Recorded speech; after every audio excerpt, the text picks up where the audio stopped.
네, 한국과 미국, 미국과 북한, 그리고 북한과 일본, 한반도를 둘러싼 국가들 간의 대화가 다시 이어지는 그런 분위기입니다. 이 국면 어떻게 해석을 해야 할지 통일연구원 조한범 선임 연구위원 스튜디오로 직접 모셨습니다.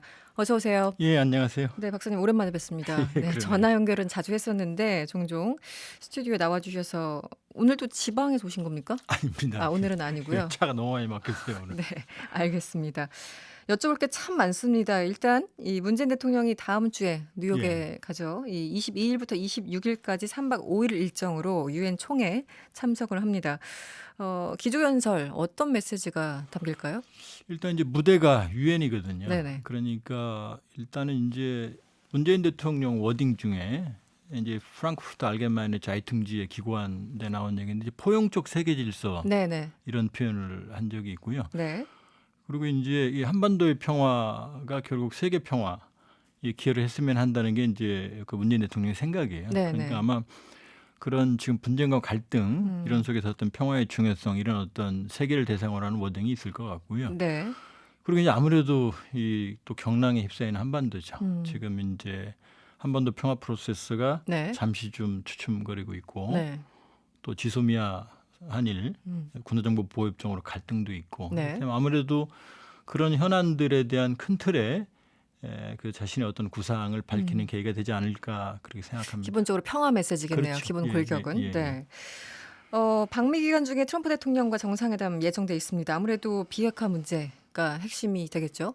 두 가지 있죠. 그러니까 지금 가지. 지금 네. 현안은 미국과 이제 한일 군사정보 보호협정 네, 파기로 지소미아. 인한 네네. 일본보다 사실 미국 안보 라인이 더 지금 그 엄청나게 반응을 내고 있거든요. 반방했었죠. 근데 왜 그러냐면 결국 인도 태평양 전략, 미국의 세계 전략의 첫 고리로 이제 한미일 안보 협력을 생각을 하고 있는 거거든요. 네. 근데 이제 역설적으로 트럼프 대통령은 안보 무시론자거든요. 좀 심하게 말하면 안보 무지론자라는 오해를 받을 수 정도로 무지론자까지. 오히려 네. 트럼프 대통령은 지소미아에 별 얘기가 없거든요. 네네. 그러나 어쨌든 현 한일 관계 쪽에 대한 어떤 한미일 또 한미 간의 어떤 그런 협의 사항이 좀 있고요.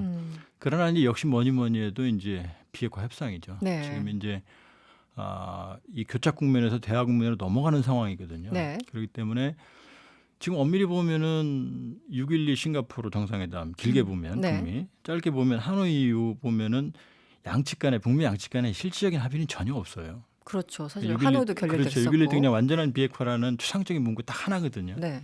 그렇기 때문에 지금 결정적으로 지금 이 비핵화의 동력을 확보할 수 있느냐 여부가 지금부터 시작되는 북미 실무 협상에 지금 달려 있거든요. 네. 그렇기 때문에 결국 북미 비핵화 협상의 실질적인 합의를 도출하는 네.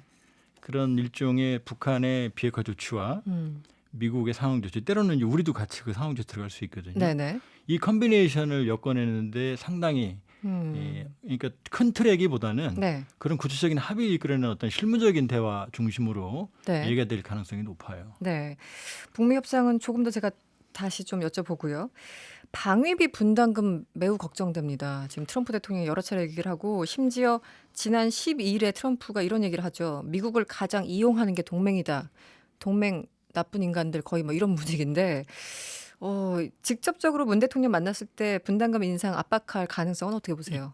있죠. 왜냐하면 트럼프 대통령의 특징은 뭐냐면 네. 이렇게 좀 희화시켜서 말씀을 드리면 10원짜리는 셀 줄 아는데 1,000원짜리는 못 세는 무슨 얘기냐면 거꾸로가 아니라요? 지금 네네. 주한미군 그러니까 안보적 아시아에서 주한미군의 배치로 네. 인해서 미국이 가지고 있는 안보적 억제력의 효과는 천문학적이거든요. 그 가치를 모른다. 그런데 이제 그것보다는 당장에 눈앞에 돈 몇 푼에 왔다 갔다 하는 관심이 많거든요. 네, 왜냐하면 네, 이 트럼프 대통령의 특유의 어떤 쇼맨십이거든요. 네. 그 눈에 보이는 돈이거든요. 내가 얼마를 더 받아냈다. 네. 그런데 이 방위비에 딜레마가 있어요. 원래 방위비 분담금 우리가 내는 게 아니에요. 원래 아니다. 예, 한미 간에 네. 그 방위 협정에 분담금을 안 내게 돼 있는데 나중에 예외 조항을 만들어서 최근에 와서 일부분을 내기 시작을 한 거거든요. 네. 이게 예외 조항이에요. 근데 이게 지금 현 단계 금액으로 봐도 전체 주한미군 주둔비, 그러니까 미군 월급 빼고의 네네. 50% 정도를 내고 있고요. 네. 토지 비용까지 계산하면 대략 한 70%를 낸다는 게 정설이거든요. 네네. 그럼 만약에 더 내게 되면 다 내게 되는 거예요. 거의 다 내게 된다. 그러면 동맹이 아니죠. 그건 용병이 돼버리는 거거든요. 그러니까 그러네요. 트럼프 대통령의 셈법이 상당히 미국 외교 안보라에는 별로 좋아하지 않아요. 왜냐하면 동맹이라는 건 돈으로 계산할 수 있는 게 아니거든요. 그렇죠. 그러나 지금 트럼프 대통령은 대선 캠페인에 들어왔기 때문에 보여주려고 그러거든요. 그렇기 때문에 분명히 아마 이 방위비 분담, 네. 증액 요구를 할 겁니다. 하고 네네. 얼마를 내가 받아냈다라고는 얘기를 하고 싶겠죠. 그렇거나 아니면 우회적으로 무기 판매라든지 우리 어차피 네. 뭐 우리도 무기. 필요한 무기들이 있으니까 어쨌든 그분의 성과를 내려고 압박을 할 거예요. 얼마 전에 또 그 사실상 행정부에서 도망쳐 나왔던 매티스 전 국방장관 같은 경우도 동맹 가치 너무 모른다 이렇게 우려하는 얘기를 여러 차례 했었는데 최근에도요. 네. 절대로 동맹한테 돈 얘기를 해서는 안 되는 거예요. 그러니까요. 그건 상호 안보적인 신뢰지. 만일에 돈 주고 만일에 동맹을 맺는다 그러면 그건 용병이죠. 그렇게 해석이 되는군요. 그나저나 이거는 약간 다른 질문이긴 한데 최근에 강경화 장관과 김현종 차장이 그 몇 달 전에 싸운 거 가지고 이슈가 됐어요. 어떻게 보십니까? 글쎄요, 그 부분은 이걸 일단은 불화로 봐야 됩니까? 아니면은 부처 간에 이거 부처는 아니지만 아무튼 그런 이견은 자주 있는 건데 이것을 어떻게 받을까요? 글쎄요, 뭐 그게 일단 노출됐다는 게 의아스럽고요. 어쨌든 그게 사람들이 있는 데서 약간 좀 원성이 터져 나왔다고 근데 이제 하더라고요. 강 장관이 네네네. 공개적인 자리에서 뭐 부인하지 않겠다고 부인하지 말해요. 그게 더 확인을 중요한 해줬고. 거죠. 네. 그러니까 사실은 많은 행정부 내에서 그러니까 청와대나 백악관 라인하고 네. 실제 내각의 부서 라인하고는 갈등이 있을 수 있어요. 그렇죠. 여러 가지 네네. 면에서. 근데 이제 아쉬운 건 그게 왜 노출이 됐느냐라는 것 같고요. 근데 제가 보기에는 그건 어떤 외교부와 청와대 안보 라인의 구조적인 어떤 충돌 같지는 않고요. 네. 뭐 오늘 뭐그 김현종 김현종 차장이 차장이 뭐 내 부덕의 소치다 비슷한 표현했는데 네. 그분이 좀 약간 그 성격이 뭐라고 할까 좀 이렇게 올고진 직설적? 다고 표현이 좀 어렵습니다만 네네. 좀 약간 뭐라고 할까 좀 경직된 저도 뭐 근처에서 본 적이 있는데 네. 약간 그런 부분이 좀 있어요. 그러니까 아마 본인 말대로 개인적인 어떤 성향 차이로 있던 어떤 해프닝 정도로 봐야지 현재로서는 네. 이게 뭐 여러 가지 안보 문제에 대한 그 충돌로 보기엔 좀 어려울 것 같습니다. 예. 참고로 김현종 차장이 트위터에 올렸는데요. 말씀하신 것처럼 제 덕이 부족했던 것 같다. 의욕이 앞서다 보니 마음의 여유가 없었던 것 같다. 예, 그럼 저는 그 말을 믿습니다. 예, 더 예. 낮추고 열심히 하겠다. 이런 반성의 뜻을 밝혔습니다. 조금 전에 북미 얘기를 했었는데요. 지난 16일 이틀 전에요. 이 외무성 미국 담당 국장이 담화를 또 예, 발표했어요. 권정근 네, 국장이라고요. 권정근 국장이죠. 네. 몇 주 내로 이제 실무 협상 열릴 것이다. 그러면서 다시 한번 체제 안정, 제도 안전이란 표현을 썼습니까? 예. 그렇게 얘기를 했는데 한마디로 우리 그 안전 보장 안 해주면 아무것도 안 될 거야. 이런 뉘앙스로 읽혔는데 어떻습니까? 그런데 두 가지를 얘기했거든요. 네. 하나는 제도 안전, 제도 안전. 잘 안 쓰는 표현이에요. 네, 저도 약간 예, 그건 낯설더라고요. 이제 체제 보장을 말하는 것 같고 또 하나는 장애물 그랬거든요. 장애물은 제가 보기에는 아마 대북 제재인 것 같아요. 대북 제재. 근데 네. 지금 최선희 부상은 9월 하순경, 네. 또 권 국장은 또 몇 주일 이내 몇 주. 그랬거든요. 네. 그러니까 지금 시기는 특정화된 게 아니에요. 보면. 근데 지금 약간 우려스러운 게 대화 국면으로 넘어가는 건 청신호지만 네. 근데 최선희 부상 말을 들어보면 이러거든요. 내가 9월 말에 협상을 할 테니 이번에는 실망시키지 마라. 네. 낡은 셈법 가지고 나오면 끝난다. 네네. 근데 이게 바뀐 거예요. 왜냐하면 전에는 하노이에서 일단 결렬되고 나서 그 충격 이후에 북한의 입장은 이거였거든요. 새로운 셈법을 보여주기 전에는 내놓기 전에 안 나간다 했거든요. 아예 테이블에 안 그렇죠. 나가겠다. 근데 이제 테이블에 나갈 테니까 새로운 셈법을 내놓으란 얘기거든요. 네. 그러니까 북한이 사실은 제가 보기엔 한 발 양보한 거예요. 더 근데 급해졌습니까? 그렇죠. 근데 이제 문제는 네. 지금 양측이 이견을 좁혔다는 징후가 전혀 없어요. 네. 물밑 네. 접촉에서 그 이견을 좁혀서 왜냐하면 6.12 이후에 하노이 이후에 협상이 안 된 게 뭐냐면 접촉이 없었던 거 아니거든요. 물밑 접촉에서. 네. 양측 간의 간극을 못 조인 거거든요. 그러니까 영변만 넣어놓겠다는 북한, 네. 더 내놓으라는 미국, 네네. 그다음에 제재 해제달라는 북한, 북한과 체제는 안 된다는 미국. 이게 간극이 좁혀졌다는 게 전혀 안 보여요. 네. 그러니까 권 국장이나 최 부사나 얘기를 보면은 내가 나갈 테니까 근데 이번에는 제대로 된 셈법을 갖고 나와라. 네. 근데 안 그러면 이번이 끝이다라는 이 뉘앙스를 보면 좀 우려가 있죠.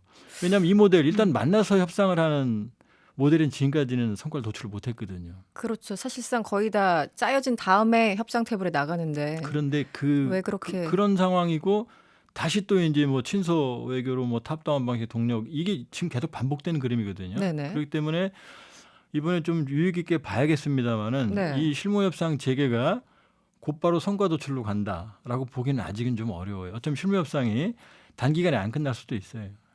그럼 북한 입장에서는 그럼에도 불구하고 이렇게 약간 급한 그 뉘앙스를 풍기는 담화까지 발표하면서 왜 이런 리스크 테이킹을 하는 걸까요? 시간이 없죠. 바로 그건 김정은 위원장의 화법 때문에 그렇습니다. 왜냐하면 지난 4월 시정연설에서 연말까지라고 협상 시한을 정했거든요. 네네네. 지금 9월이면 벌써 3분의 2 지났거든요. 네. 그럼 지금 협상을 해도 연말까지 시간이 짧지가 않죠.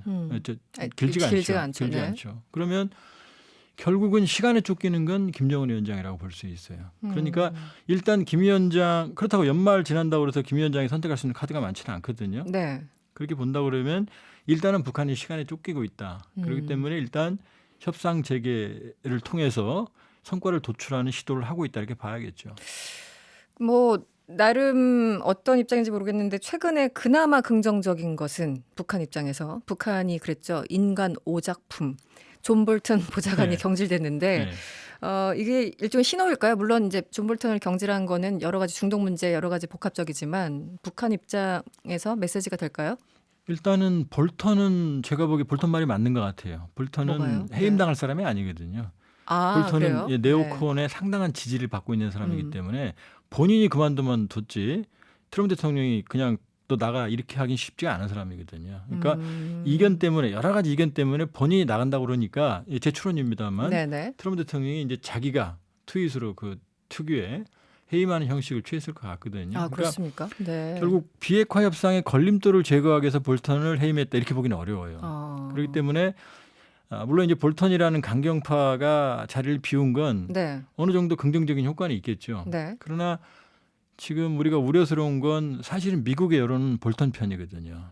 네. 트럼프 대통령은 미국의 정치적 여론. 성과를 도출하기 네. 원하지만 지금 미국이 이제 북한이 김정은 위원장이 일종의 양치기 소년 딜레마에 빠져 있기 때문에 그 피로감이 있어서 그렇죠. 그 네. 피로감 때문에 사실은 볼턴 쪽의 그런 어떤 협상 방식을 지지하는 사람들이 더 많아요. 일반 여론은 그렇죠. 확실한 비핵화를 해야만 그 다음에 상황 조치. 네. 그렇기 때문에 볼턴이 나갔다고 그래서 미국의 협상 전략이 근본적으로 바뀌기는 쉽지가 않다. 그리고 지금 성과 도출에 목매이는 트럼프 대통령이 네. 벙벙한 성과 도출을 가지고 합의를 네. 하기엔 또 쉬운 상황은 아니거든요. 그러니까 볼턴의 공백이 도움은 되겠지만 네. 그렇다고 해서 이게 어떤 급격한 반전 드라마의 어떤 포인트라고 보기는 좀 어려워요. 후임이 언급되는데 어떻습니까? 어떤 사람들이 언급됩니까? 이제 또 역시 뭐 트럼프 대통령이 말을 많이 하니까 얘기를 했어요.